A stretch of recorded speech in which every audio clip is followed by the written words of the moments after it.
হেৰি শুনিছা আজি কি খাবা পোলাও আৰু বাটাৰ চিকেন ওকে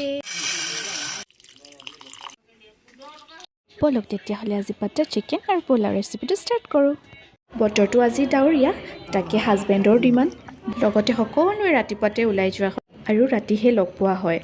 গতিকেলৈ ৰাতিৰ সাঁজটো যদি কিবা এটা যদি স্পেচিয়েল হয় তেতিয়াহ'লে খাই কিবা এটা ভাল লাগে এয়া দেখিছেনে মই কথাৰ লগতে চব্জিখিনিও কাটি ল'লোঁ যিখিনি মই পোলাওত ব্যৱহাৰ কৰিম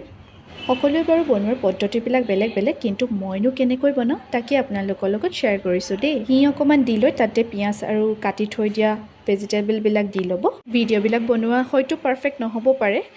লগতে ডিউটিৰ পৰাও আহি নিজলৈ অকণমান টাইম উলিয়াই লৈ এনেকৈ ভিডিঅ'বিলাক শ্বুট কৰোঁ পিছে মই বনাই আৰু খুৱাইও ভাল পাওঁ দেই মই দেখুওৱা ধৰণে পোলাওখিনি এনেকৈ ভাজি লৈ পানী অকণমান দি দিব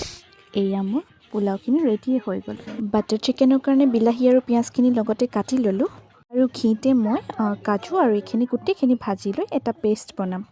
যিহেতু মই জলকীয়া দিব পাহৰিছিলোঁ লাষ্টত দি মেলি মই এনেকৈ অকণমান ঠাণ্ডা কৰি ল'লোঁ কেৰাহীখনতে বাটাৰ অকণমান দি মাংসখিনি ফ্ৰাই কৰি ল'ব আৰু যে মই পেষ্ট কৰি থৈছিলোঁ মাংসখিনিতে পেষ্টখিনি দি লৈ ফ্লেমটো অকণমান কমটি কৰি লাহে লাহে লৰাই থাকিব আৰু ধুনীয়াকৈ কালাৰ আহিব আজিলৈ ইমানেই ভিডিঅ'টো বাই